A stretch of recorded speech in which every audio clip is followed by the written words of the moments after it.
Welcome everybody to UFO Man Live. My name is Tim or UFO Man. I prefer to be called Tim because my whole panel is UFO Man team, and they consist of my flock Sarah, bottom left, and Hello. Polly Rotterman, bottom right. Mm. Tonight we have a very special guest with us. His name is John Burroughs. He was a very significant participant in the RAF Bentwaters Rendlesham Forest UFO encounter back in 1980.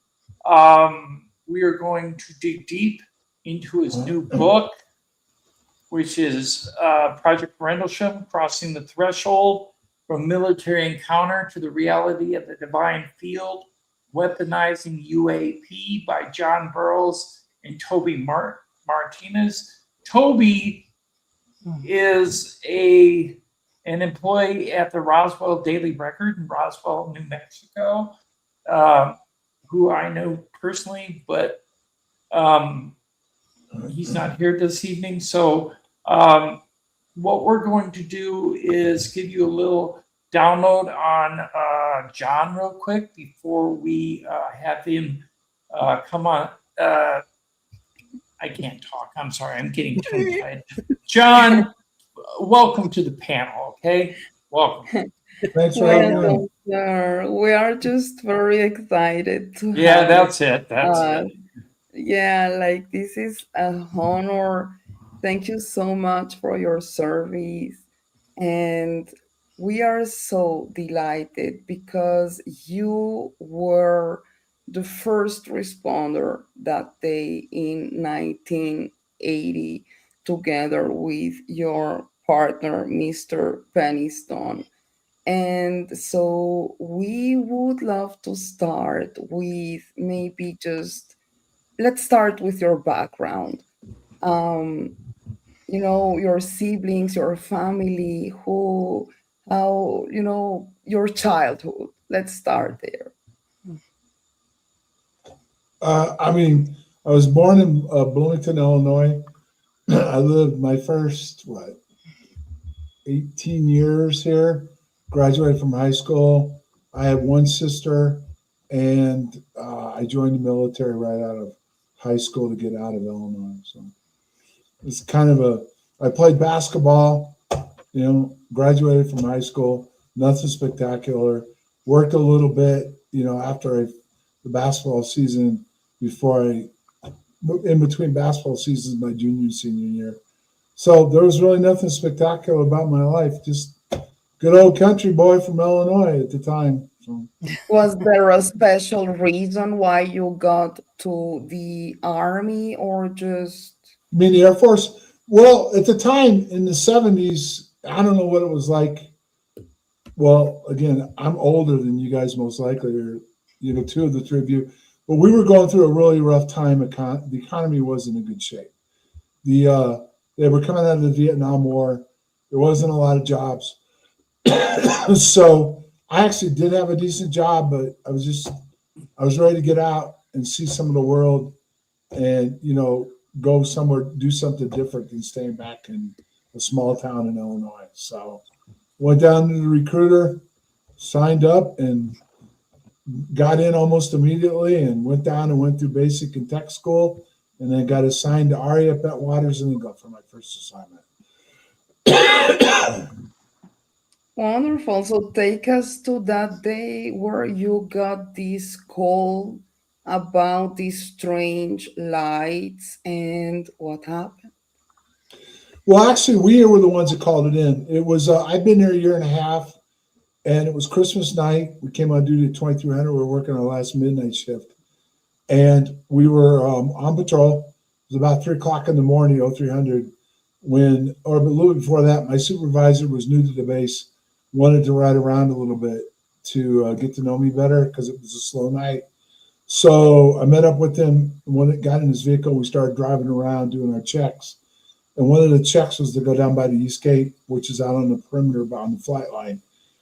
And it was heading down the perimeter road. He saw strange lights up in the sky going into the forest. And he kind of got my attention because I wasn't looking where he was looking. And he asked me if I'd seen anything like that before down at the gate. By that time, I was in the forest, and the forest was lit up, and I said no.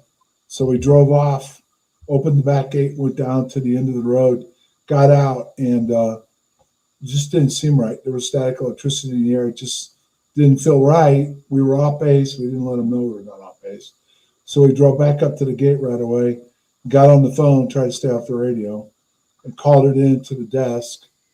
And at that point, the desk sergeant didn't really believe us, thought we were yanking his chain. So he transferred us to the security control, told him the same thing. So they went ahead and sent down a security supervisor to verify what we were telling him. When he got down there with his rider, he could see the same thing we were saying. So at that point, he went back on the phone, and there was a discussion, and I wasn't privy to it. I'm just giving to you secondhand what I was told. They actually did some radar checks. We had RAPCON on the base at Bentwaters, and it picked something up in the sky over the forest, and it went into the forest. Eastern Radar and Heathrow also observed something on their scopes, and it went into the forest. So a decision was made because we were out in the middle of nowhere. They did call the British authorities with the fire department and the police. They were miles away. So a decision was made that possibly an aircraft crashed. So at that point, the three of us got in the pickup truck and we left the base unarmed and went down into the forest to figure out what we could see, what was going on. Wow. A lot of people reported a red light in the woods. Is that correct information or is that incorrect? No, there was a different coloring light. The woods were kind of lit up in a white light, but it was kind of a reddish hue that was in it, like a smoky reddish hue at some points.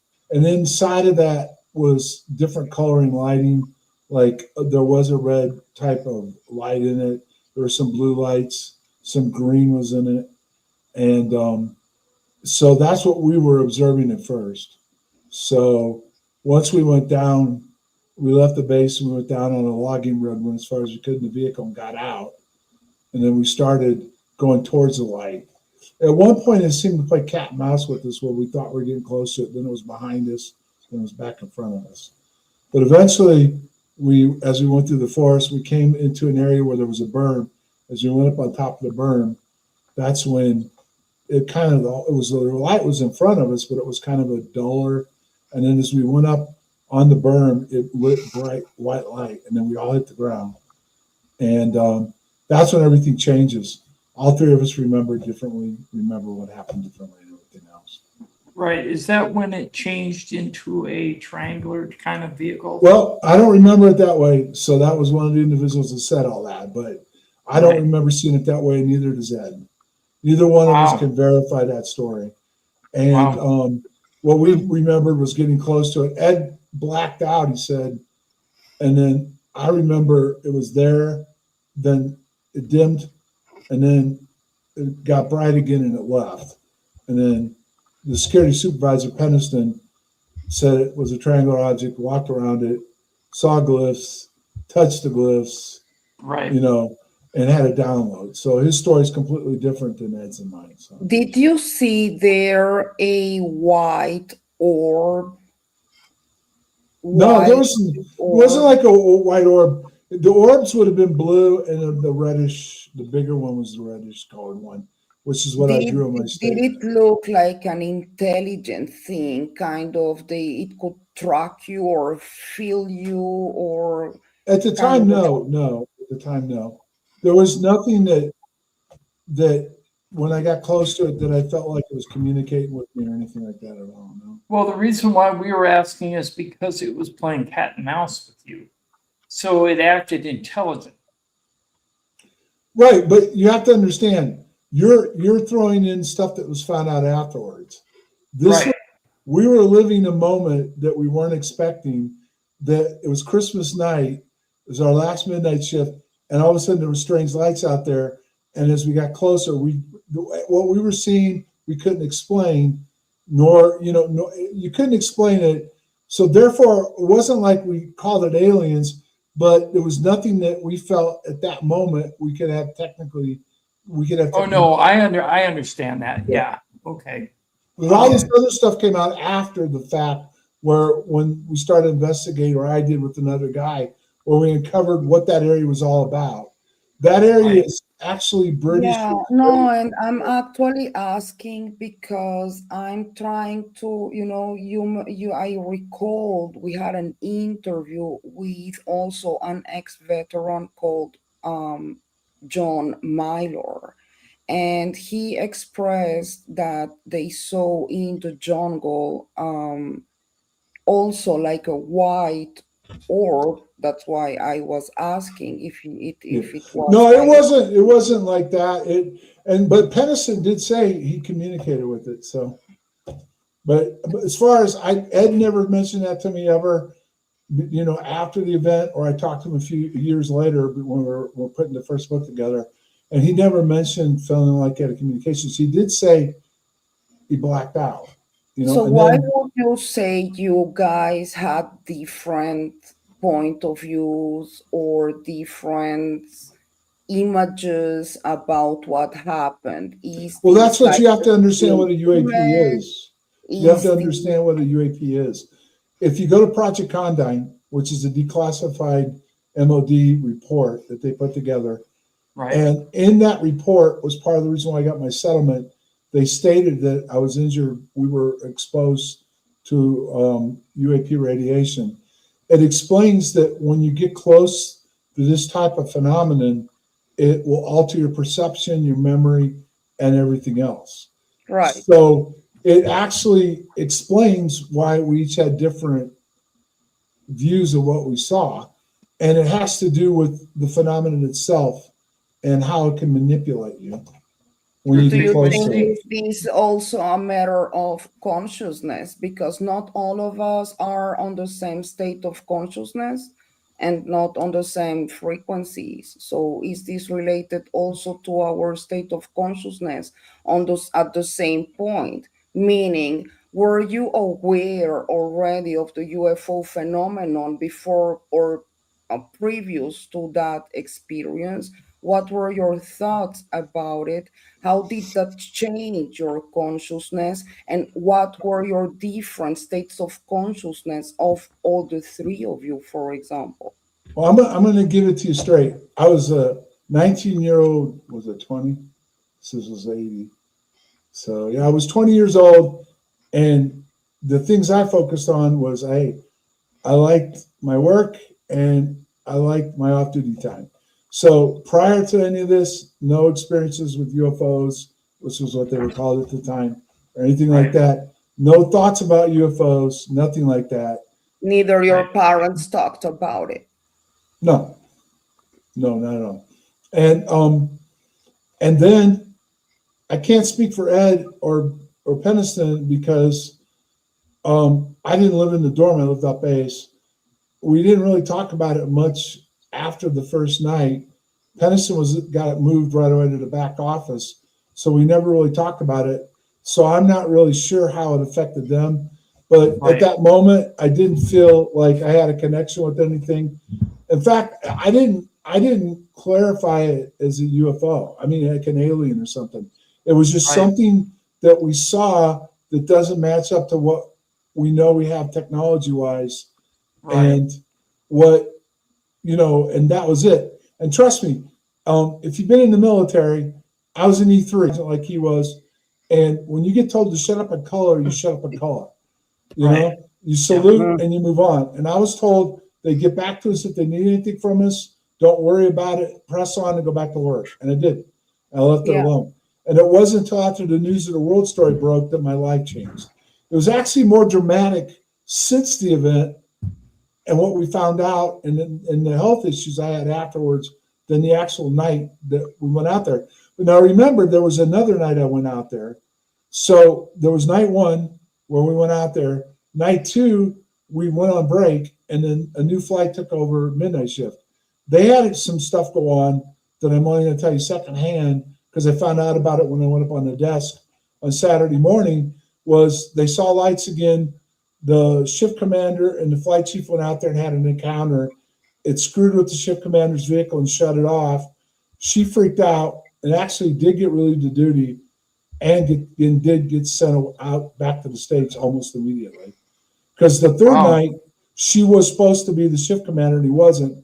That was a different shift commander, Lieutenant England, who was on swing shifts but stayed over for the midnight shift.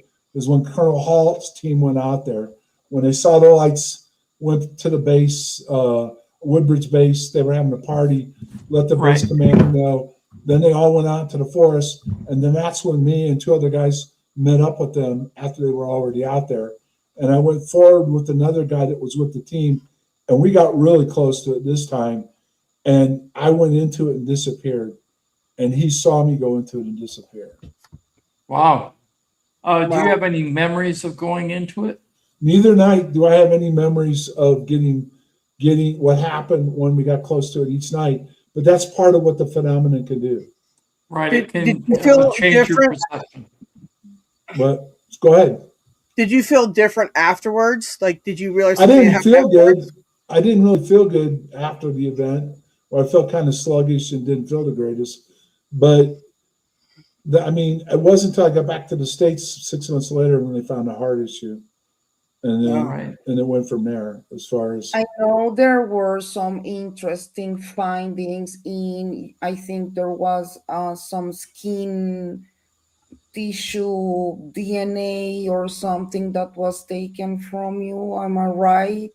well, yeah, but that's we're jumping way ahead. I mean, because where I'm going with this is that I went from 1981, and then I think the story broke. What was it, in '83? News of the World. That's when the reporters started chasing us and everything, and that's when they hid me, Halt, and General Williams, who's a colonel, was the wing commander over in PACAF. Halt and I were put in Korea, and Williams is a PACAF commander, and the press couldn't get at us. We were hid. They couldn't get over there. You had to have a visa, and they wouldn't grant them a visa to interview us. And then the CNN piece broke. So that's when the story hit the main time. Then over the years, different people, ancient aliens, what was it? Unsolved Mysteries. All these different shows, different people came forward and talked about what happened to them. But it was in 2009 when I was out of the Air Force, because I stayed in. Everybody that was involved got out. I stayed in until 2006. And I actually did a tour in Bosnia during the Bosnia invasion, and I did 2 tours in the Middle East after 9/11. And I was in a classified location in the Jordanian Valley for the Iraqi war. And I was exposed to some stuff over there. And it was us that I saw, but that started opening up my eyes that what we encountered, plus some of the other things I found out prior, probably wasn't just the UAP phenomenon, but it was something that we were doing with the UAP phenomenon. So, so in 9, I started trying to get people back together to get the stories, get people to talk and stuff, which wasn't an easy task. And in 10, I got sick after I returned from England for the 30th anniversary. And that's when the doctors, I started having a lot of heart problems, and they couldn't figure out what was wrong with me. And at that point, the doctor wanted to go back to the original issue of my heart, which was right after the event. And what happened was, when they found the heart issue, they sent me to Wright Patterson for an evaluation, and they did all kinds of tests on me. And the time the doctor came back to me and said, well, you've got an issue, we'll monitor it. That's all he said. He said, it's not life-threatening now, but we'll monitor it. So back when we get fast forward to 2010, I was getting really bad, and the doctor couldn't figure it out, so he wanted to see those records. And that's when the military stepped in and said they're all classified. Were there So- any implants found in your body ever? No, not that I'm aware of. But Romy, Well, I'm wait, asking there- about, I'm wait. sorry, I'm asking about the skin foundings, just because recently there is these allegations about the CIA kind of hunting civilians or human DNA in order. yeah, we could get into that, Polly, but that's down the road. I got to tell the rest of the story. Sarah, what was your question? I was going to say, Romy had asked a question. Were you ordered at any point not to like talk about it, or you'd get in trouble or something? We were told this was it was what you call you go and stand in front of the wing commander, the base commander, and you're told that they're aware of it, they're looking into it, and to go back to work and don't worry about it. That's basically being told to shut up and call it. So. So they weren't like Yeah. threatened or in those NDAs or whatever, anything like that. Well, we were under NDAs, which it was not considered an NDA. We were under restrictions from the base based on the resources that were there. So we actually did sign paperwork and stuff that we couldn't talk about what our mission was, a particular part of the mission and what was there and what was going on. But as far as what we encountered, no, they never, as far as with me, they never told me or made me sign any documents saying I couldn't talk about what we encountered in the forest. I have a question for you in regards to your new book, which I would like to put up on screen so everybody sees it, which is Project Rendlesham: Crossing the Threshold from Military Encounter to the Reality of the Divine Field, Weaponizing UAP.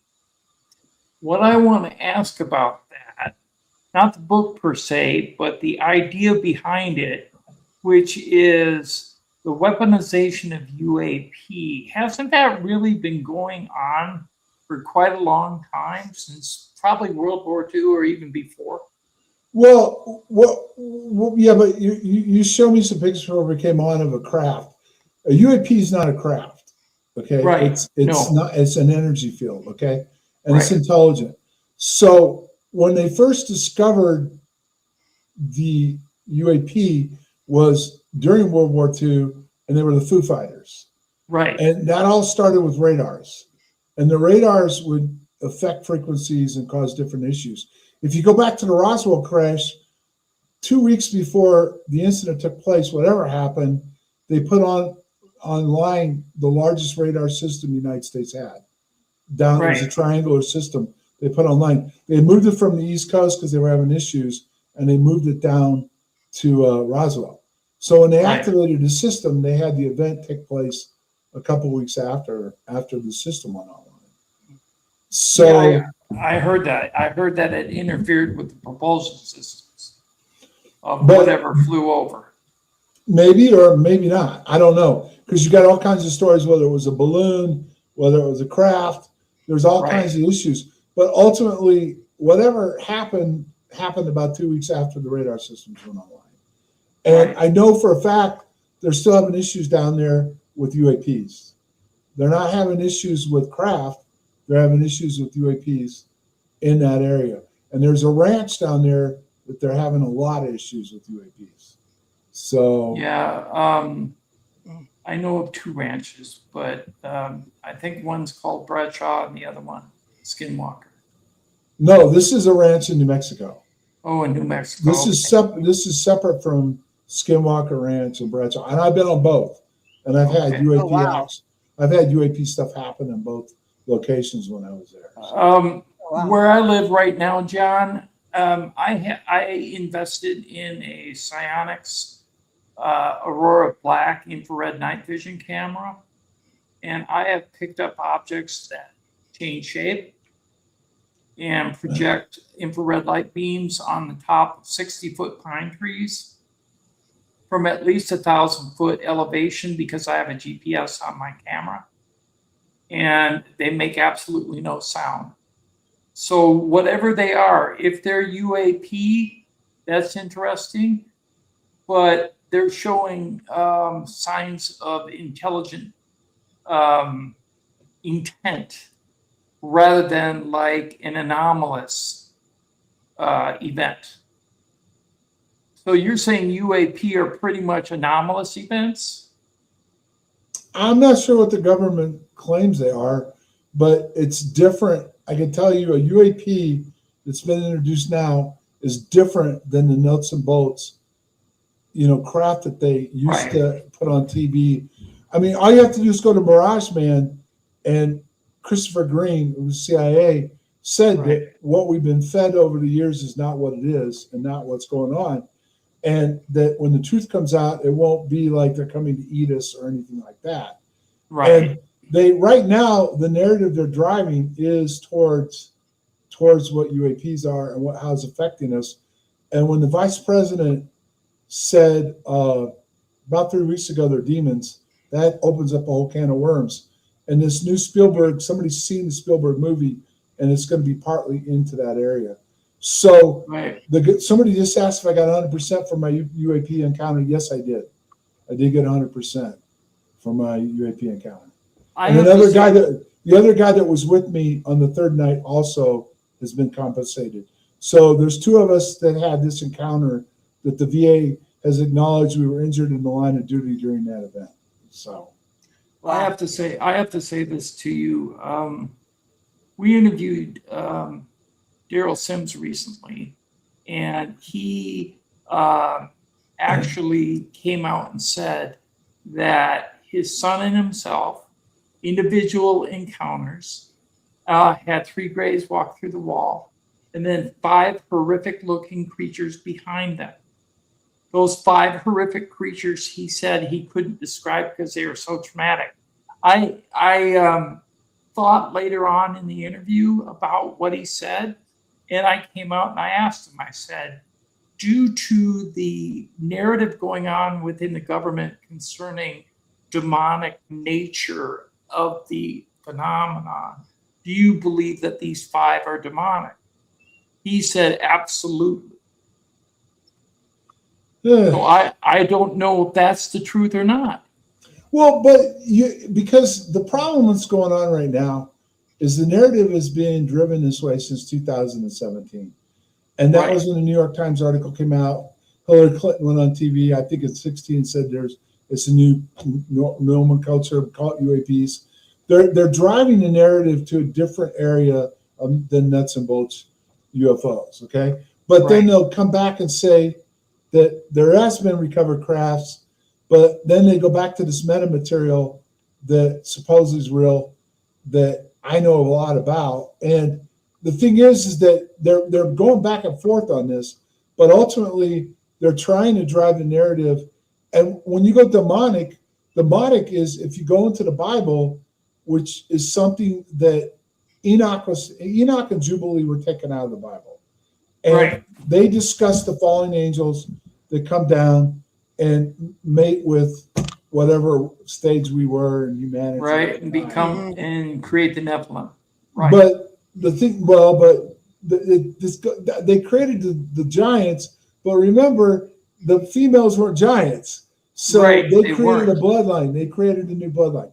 And that's what I was going to try to get into. I guess she must have had to leave because there was something going on over there. But there is a DNA factor that they've been pushing for several years now. And if you go into the Bible, it says that the fallen angels created a hybrid bloodline. Okay? And they gave out forbidden knowledge. So you could transfer that right over to the UFO stuff. How did we advance technology-wise? How come they're looking for this DNA stuff? The latest story to break is they've used 23 and me and what's the other one? Ancestry. Yeah, they were looking through it there, but they also took my DNA and they also studied that, and they also studied 99 other military people's DNA from people that had encounters. That's all laid out in the book called Phenomenon by Annie Jacobson, and Gary Nolan's talked about that. And then they were also looking at the mind, the brain, the pineal gland area, where there was supposedly something different. What they wouldn't clarify was whether or not you had that before your encounter or it was created after your encounter. So they didn't really, but they did say they were looking for rare bloodlines. So that's all going on. It's all been going on, yeah. I've heard that it's been going on for a long time, in fact, because there have been claims, and I say claims because there are no definitive chain of data to indicate that this is truthful 100%, but there have been claims that the human DNA chain has been altered 165 times and that they have found the changes. scientists have found the changes within the DNA chain, and they wonder why it was done and how it's been done. And they do claim that we have become who we are now according to those changes. And that's why there is possibly a vergence of a new species of human on Earth. Well, that's not what the book talks about, and not what I was talked to about by Hal Puthoff, Gary Nolan, Christopher Green, and those guys. Okay. There's a hybrid bloodline that goes back to the time before Christ that they were looking for, and it has to do probably with what the vice president just said, demons. But you have to clarify, a demon is a fallen angel, but again, it went against God, but then God tried to get rid of it by causing the flood. Right. Noah's Ark. But supposedly the bloodline survived on Noah's Ark. So that's kind of a way they can get out of all this, really. Because they've said that there's a fight going on with religion or what it means. So if you were actually to come out and say that it's biblical, that it's angels, or the other factor they're trying to draw into it could be us from the future coming back, our energy when we evolve. Right. Oh, while he does that, I wanted to thank you for his service and stuff. And Esmeralda says, okay, I'm sorry about it. It's okay. I've got cats, and she just disconnected. You're muted. I'm a cat guy too, and I gotta say something to you, John. Mm-hmm. I'm ex-military. I got out of the Army after 4 years, and I was an E5. I was a sergeant. So there you go. John, you're muted. You gotta hit the Muted. mute button.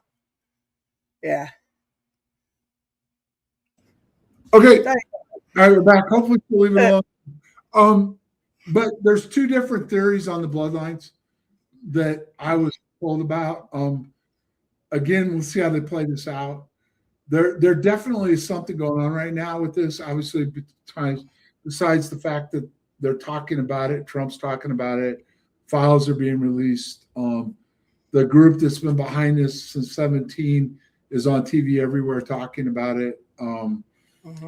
So the problem is that they're not providing proof, and that's always the problem I have with this group. Just they come back and tell you to trust them, or they've seen this and you have to believe them. But so far, there's been no, smoking gun to verify everything's going on. Just like my DNA report is shocking, but it didn't have a chain of custody. And what I mean by that was it went to a Your audio just cut out. Your audio just cut out. There you go. Talk. Okay. Yep. There you go. We went to a reputable lab, a top-notch lab in Pennsylvania, but I don't know. Once I sent it in, I don't know where it went. So the only way I would believe what they told me would be I'd have to be there for the DNA to be drawn and analyzed. So it's shocking if it's true, but I can't prove it without another test. And that particular test is a $15,000 test. Oh boy. Yeah. Wow. And I'd still have to send it in, and I couldn't, go to the lab and have it done. So once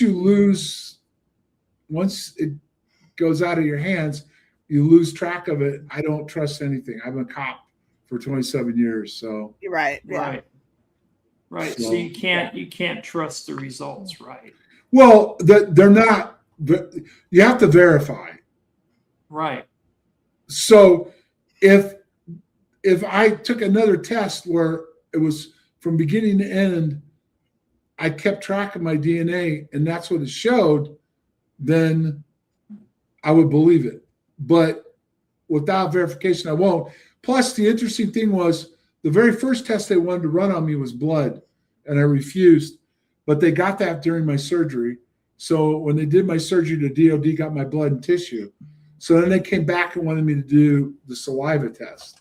So whatever they found out about me from the blood and the tissue, they wanted to follow up with the saliva test. Wow. So do they have a court order for that, or do they just take it? the VA surgery, they didn't have to have a court order. Oh wow, I didn't know that. We're talking the saliva test. No, No, I gave it to them. By that time, I knew. Yeah. So I knew what was going on. But no, they when you have surgery, they take your blood, obviously, Right, and stuff. So when you're in the military, there's all different kinds of rules, and VA all different kinds of rules. And they didn't they didn't make anything public. So I just know from the documents that they did it and they tested it. But that's interesting. They won't give me the results on that either. Yeah, And- that's very interesting. Yeah, people all tell me that's wrong, but anything that you're involved with that's been classified, anything that involves you directly is also classified. Yeah, Including when I the got- records. when I got my DD 214 upon discharge, everything that I did within the service was classified. Only thing that shows up on my DD 214 was my last rank. That's interesting. So, but for me, it's the all my medical records are locked down, and they actually came back at first, and they denied I was in the Air Force from '79 to '82. They tried to say I was in with the DD 214, and I wasn't until '82, and then we forced the issue to the Department of Justice, and they admitted we were in '79. But then a bunch more stuff went on where they kept trying to say they weren't going to take care of me, and that's when McCain got. Cheryl Bennett was the aide that originally ran the thing, and she was a bulldog. But eventually McCain had to get in and threaten a hearing. But what people don't usually know is that even after I got my settlement, after the 2017 New York Times article, he held a hearing, and it was actually classified at first, where he brought those people in, and that's where the Dirts papers came from. And they actually testified what was going on behind closed doors. And then they did declassify some of what was said, but he unfortunately got brain cancer. He would have been the one that, if he would still be alive, would probably be the one that you could believe and would force the issue more than any of these other guys. Or Yeah, it gals seems like or a lot of the other guys are grifters, pretty much. They're forcing a narrative without a definitive chain of data. Well, they don't have the clearances. Right. The only people that can get at SAP programs are the Gang of Eight, and possibly the department chair, which is that particular area is one of the Gang of Eight. But the rest of these guys don't have the clearance to have access to any of this. Is the Gang of Eight connected to the Legacy Group? I'm not sure what the Legacy Group is. Legacy Group is allegedly the group that is control of the UAP narrative. Oh no, the Gang of Eight's Congress. It's 4 from the Senate, 4 from the House, and it's the both parties. The both the minority and majority of the Senate and the House, and then the 2 intelligence committees are on that. That's the Gang of Eight, and those are the ones that have the access to the higher up clearances and stuff. Like Congress will tell you, Nancy Mace admitted it, when they vote on these SAP programs, they're just told you're voting on $10 billion. They don't even know what the program is or anything else. So they just approved the $10 billion. So, and that's partly why the DOD or Department of War now can never get audited, because they're never going to get into the black projects. Right. The money that goes in there is never going to be audited, or what it's involved with. So, but the thing is that the subcommittee is doing this hearing. Comer's not even doing the hearing. He gave it to Luna, which is a subcommittee, and only Comer has subpoena power. So they don't even have the clearance or the ability to. Oh, we lost your sound. Back. Yep, we're back. So they don't even have the authority. And the last hearing they did, the guy that they talked to last said, first of all, I can't talk about anything unless we go behind closed doors in the skiff. And he said, but then my handlers have to allow me to talk about it. And number two, you don't have the clearance to hear it anyway. And that is the truth. They don't. These members of Congress don't have the clearance to hear or know about these top-notch programs. An SAP program has a list of people, and it's a small list that only they can have access or know about the program. Right, and if you're not on that list, you don't know anything about it. I hear basically because people like Luna and people underneath her are considered temporary laborers because they're temporarily in office. So why would they need the clearances in the first place? Well, yes and no, because remember, Congress controls the purse strings. So technically, these committees should know what the money's being spent on. But again, when you get to the level of SAP, that is very hard to go. Like you said, Mace admitted a few months ago, they just get told that you need 10 billion for this, 20 for this, and they're always going to vote yes, because they don't even know what it is. So that's how it is. So that goes back into what we're dealing with. And the book I wrote, the weaponization book I wrote with Toby, we talk about all the weapon systems and everything that are being developed off of UAPs. And it all started back outside the back gate at Woodbridge back in 1980, because that particular area was British's Area 51. All that technology, it's all documented too, that people want to argue with it. It's all, that was Area 51. They worked on lasers, radars, nuclear stuff and everything else back there. And that was all done back outside the back gate, including at it was Martlesham Heath. And what's interesting about it is back then you had three things that are interesting that are going on today. One, you had Spielberg's movie come out. Two, you had SDI being worked on, which people didn't think started until after Reagan, but it was being worked on then. Three, the scientists that were all working on that, a bunch of them either died or disappeared. Fast forward to today, Spielberg's movie, The Golden Dome, and scientists are disappearing and dying. Right. Whistleblowers as well. Yep. Somebody says if Congress, if they want the money, I would demand what it is for. That's not going to happen. I have to say this. My channel, my original channel, UFO Man, was hacked and I was locked out of it. Nothing has happened to my channel. It's completely intact. And I was told by a person that worked on the channel to get it back that they used multiple fail safes and multiple IP addresses to lock me out. I think I got too close to something, and they definitely locked me down. So this is an alternate channel called UFO Man Reloaded, and that's why we're still trying to dig for the truth. And that's why we have you here tonight, John, because we want to hear what you have to say. Right. Well, I mean, it's what I can tell you is, I'm not saying believe what you're about to be told, but there's definitely a movement that probably in the next few months, there's going to be a lot more floating around out there. I mean, all you have to do is, Toby and I were talking about this today, over 1 billion people have looked at the webpage on the release of these documents. So this is a popular, in fact, it's number one. It's more people are following this right now than they are the war in the Middle East or anything else. Right. So at this point, it's a hot topic, and there's a narrative being driven right now. Now, whether or not it's going to be believable or not, it's another story. Right. That's why we're listening to you, because your story is believable. Well, there's definitely, going back to that incident ties into what's going on today. I mean, that there's no other reason why this stuff would be classified. I mean, there's been rumors that something about Rendlesham is going to pop here pretty quick. So we'll see. Lou Elizondo was on X the other night and said that. He said that there was something about to come out about Rendlesham.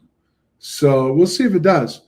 But it ties in to all the technology and what a UAP is and everything else. And it it was clearly being worked on back in 1980 when we went out to the forest over those 3 nights. Okay, I have to answer this question from Snoopy Sin 100. What was the backup channel name again? It's UFO Man Reloaded or UFO Man 2.0. You can type in either one and you'll find the channel. John is actually, I've always considered you, John, something of a legend in your field because you have always fought for the truth. And we respect that. And Sarah, what do you think? I think this is all just really fascinating. I had heard about this before, but not this in depth, and I really appreciate you coming on and say all this because it really makes you think. The thing is whether what happened to us happened across the world. In our country, military people go on classified missions all the time.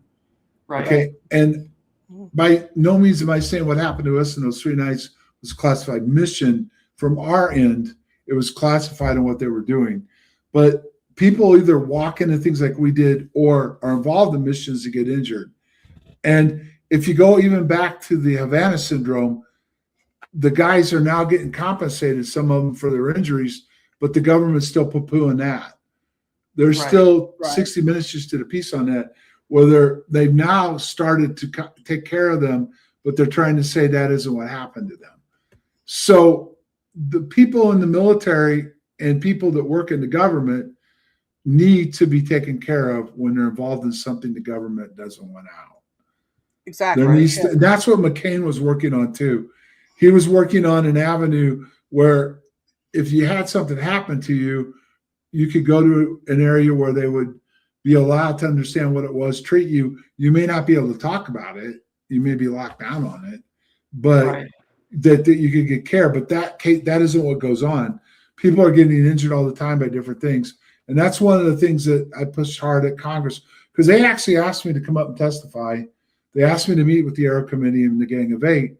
And I told them I wasn't interested because they claim they have this power and this ability. I said, then go to the VA and have them explain to you, because you said you get access to this, exactly why they gave me my, because I've got in the book, I show one document that proves the VA acknowledged I was injured in the line of duty during the Rendlesham incident. But I'd say just get the VA to come out and say, yeah, based on the incident, we gave him compensation for it.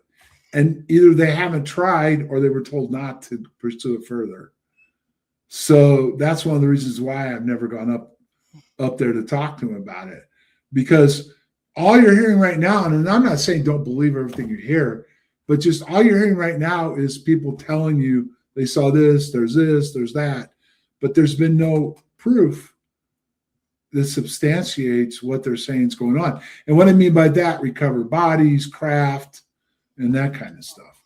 What I'm going to say is I thought I had proof when I filmed what I did going over the building, but I realized that what I had was just a video. I didn't have solid evidence.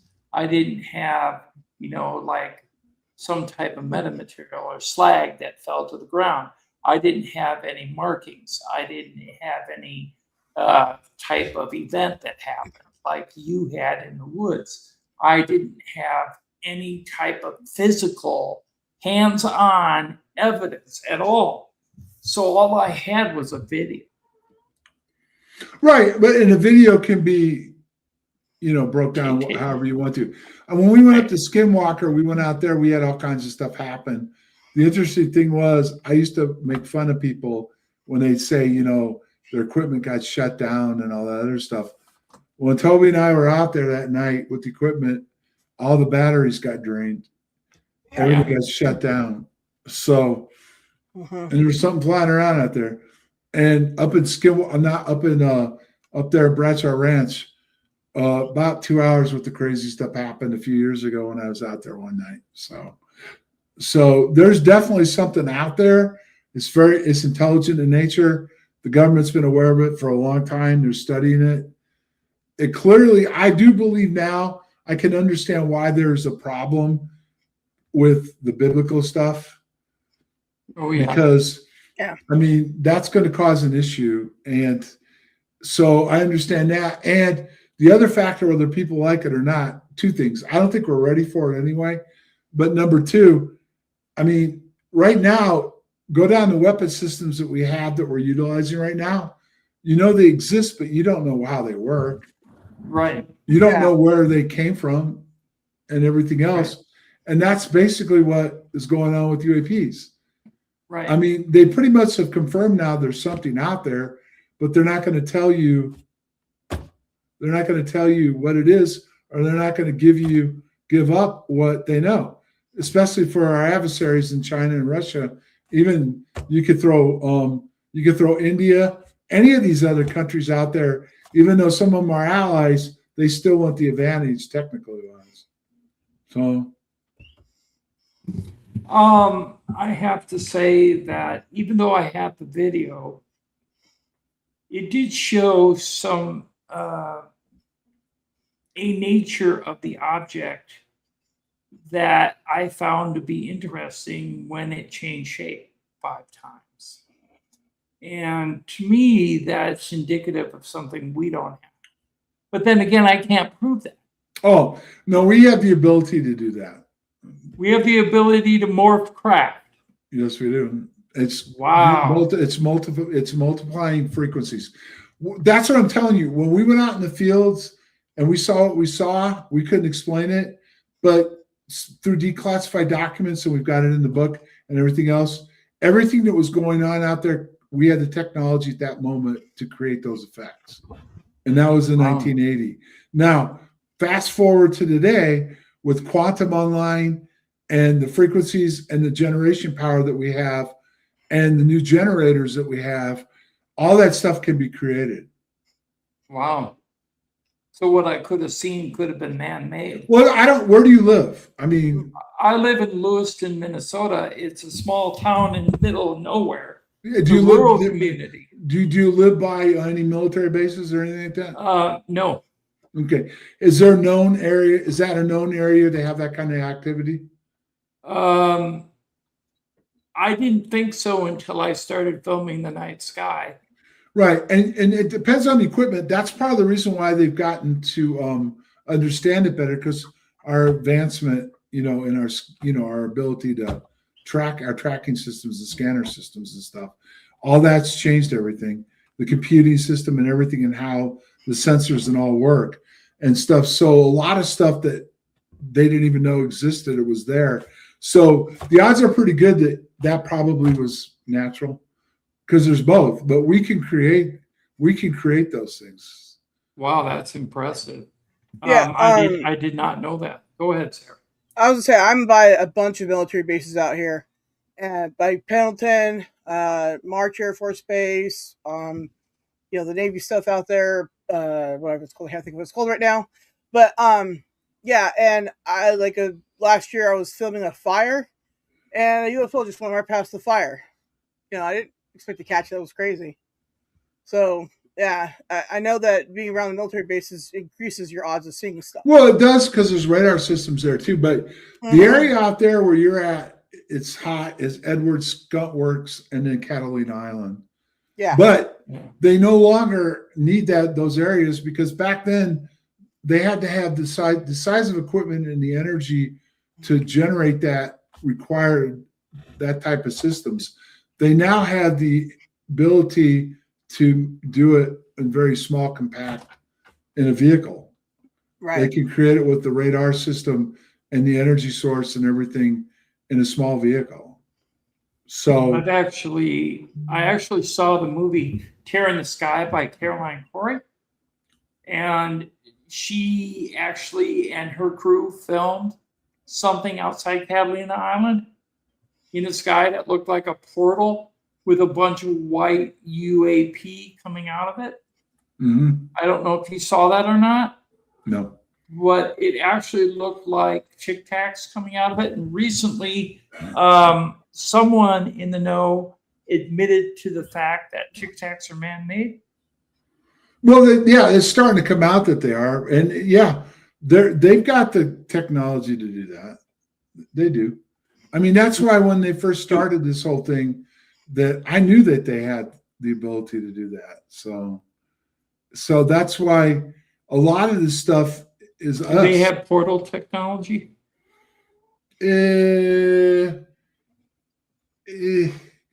I don't think they can create I a was portal. asking, yeah. I don't think they can create a portal yet anywhere, but I think there are areas that have weak points that they can do that. They can manifest one. But are you asking me, can they drive up to your house and create a portal? I don't know. But what they can create, which is what's going on, and there was just a story out, the Army now has a tank with the metamaterial on it that can create an EM field around it that can deflect off the drones and stuff like that. And that's time dilation. So they can generate time dilation, which is like cloaking, where the dimension alternates. So you're in a different frequency zone. They could do it with tanks. They could do it with ships, and they can do it with aircraft. And the other thing is, they just admitted 3 days ago, the Bush now has the ability to generate laser power. Oh, wow. The aircraft carrier does.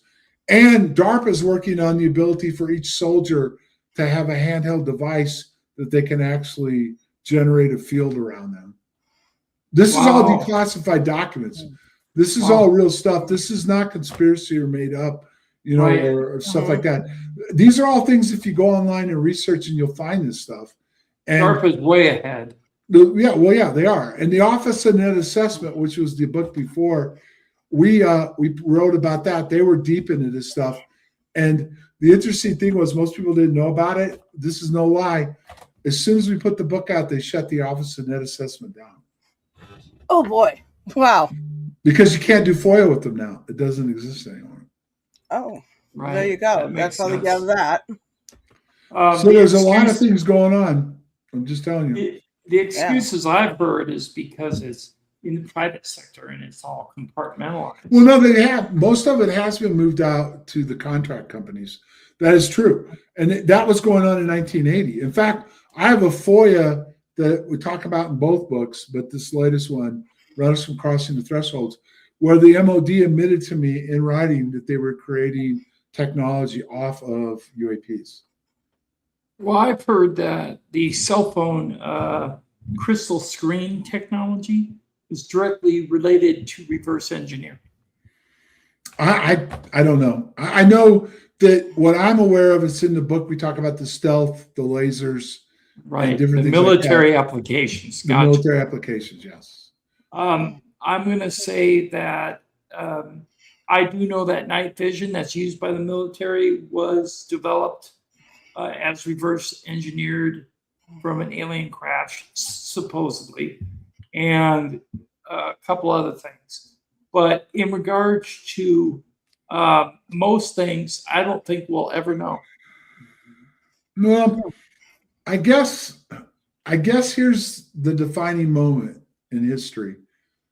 A lot of people think we're coming up to evolution or even an extinct level event. The problem is right now, they did manipulate the Bible. They took stuff out. Right. So if everything that was fed to us through the Bible is real, and Noah, the God punished the earth for what happened with the fallen angels and what we became, then you could maybe explain what's going on with the weather and everything else. Because the next thing that's supposed to happen would be with fire. And if the earth is heating up, we get to a point where we can't sustain life on the earth. Right. So that could be what's going on. Could be. I always thought it could end in nuclear holocaust because of fire.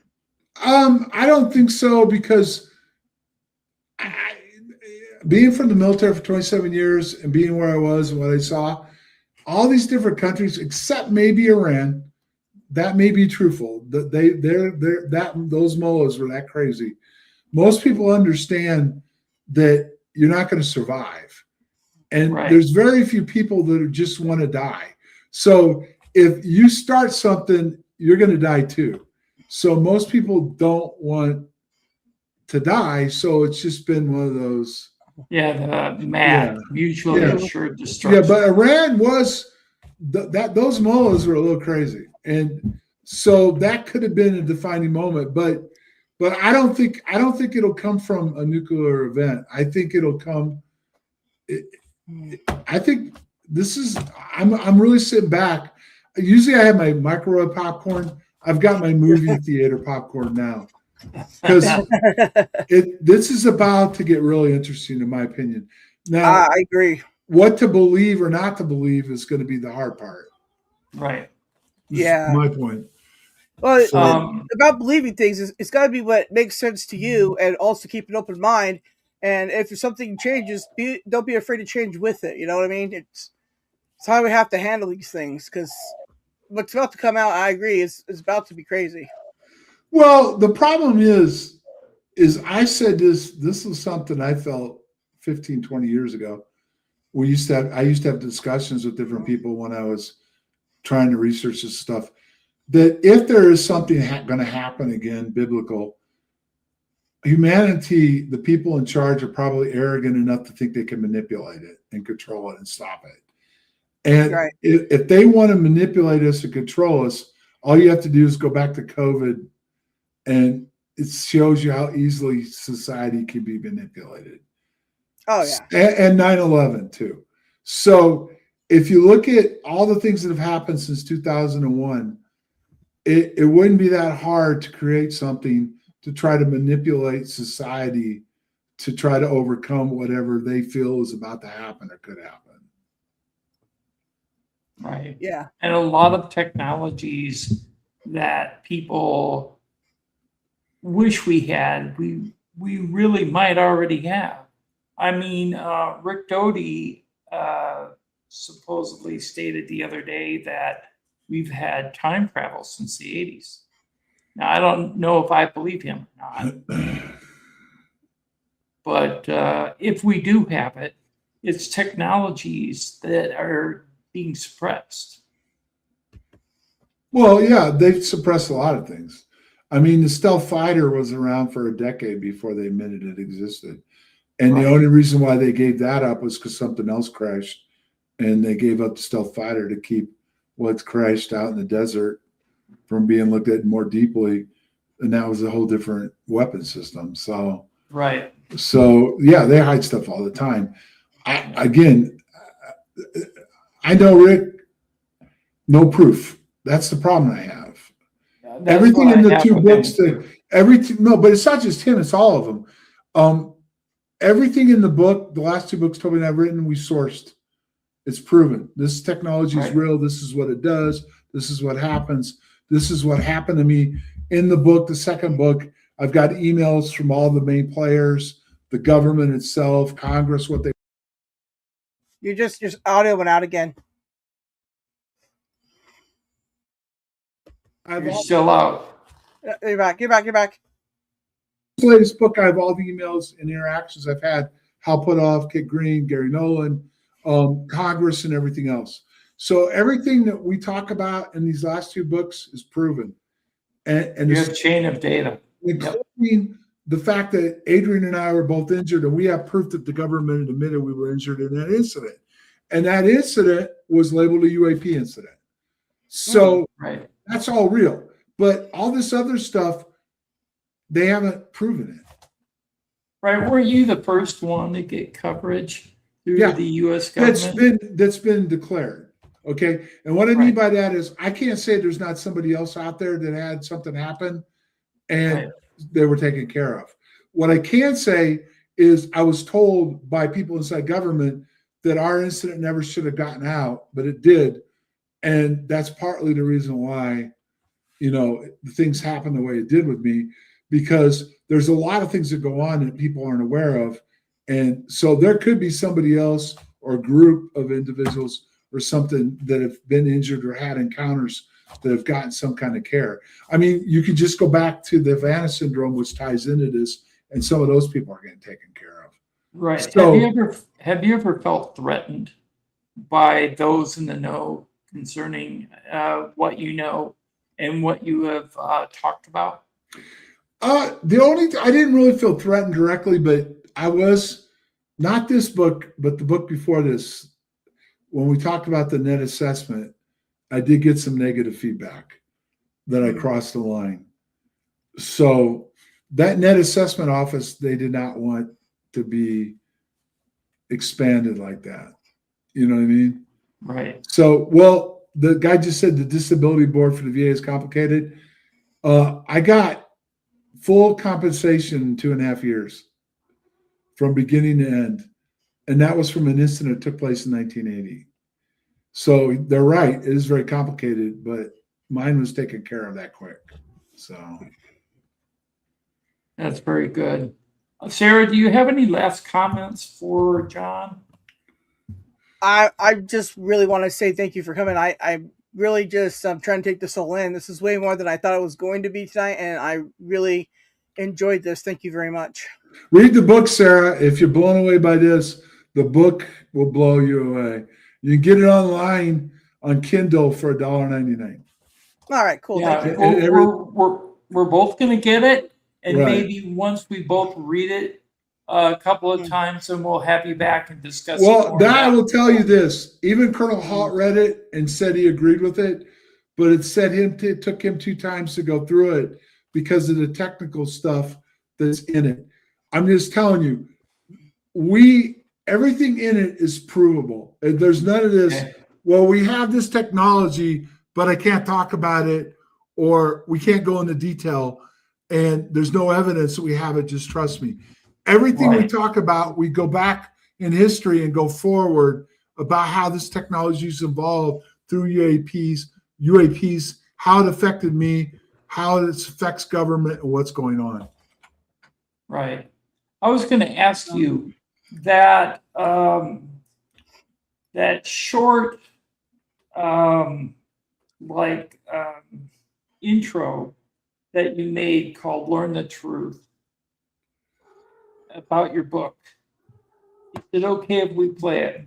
Yeah, sure. Okay, here it is.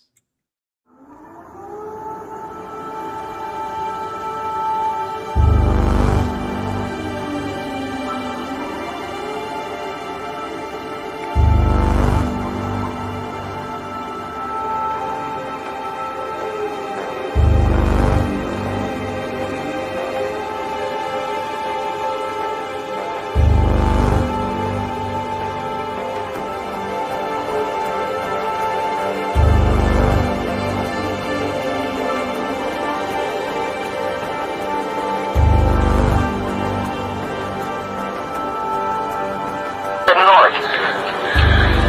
Okay, here he comes from the south. He's coming toward us now. Now we're observing what appears to be a beam coming down to the ground. This is unreal.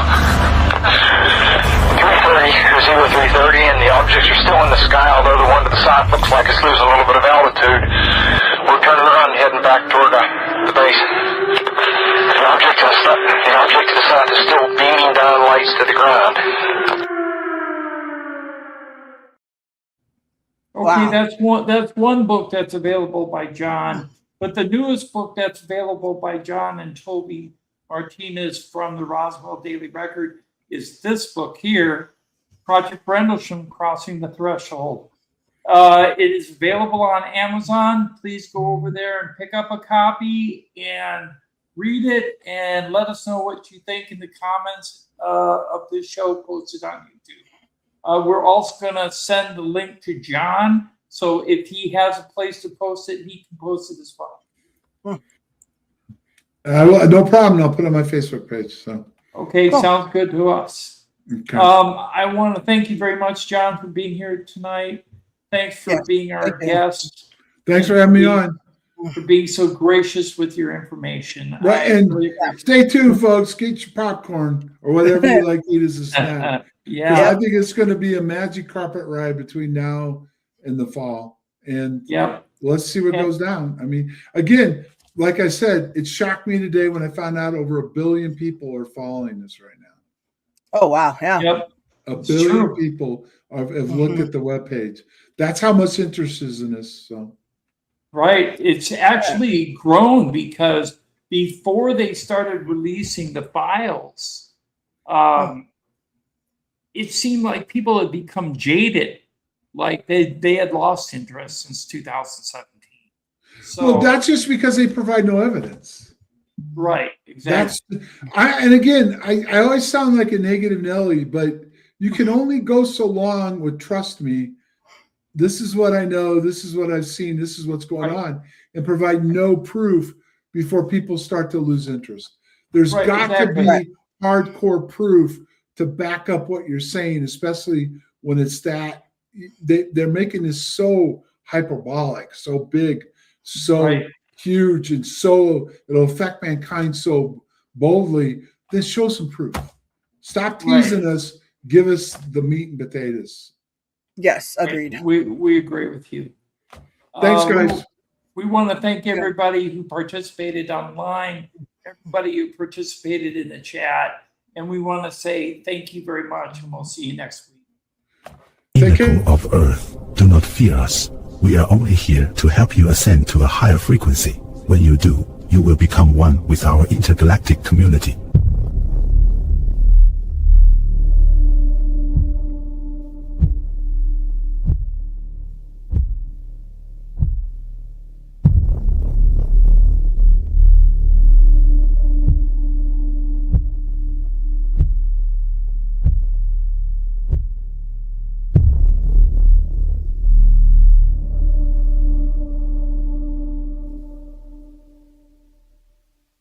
Looking for proof that we're not alone?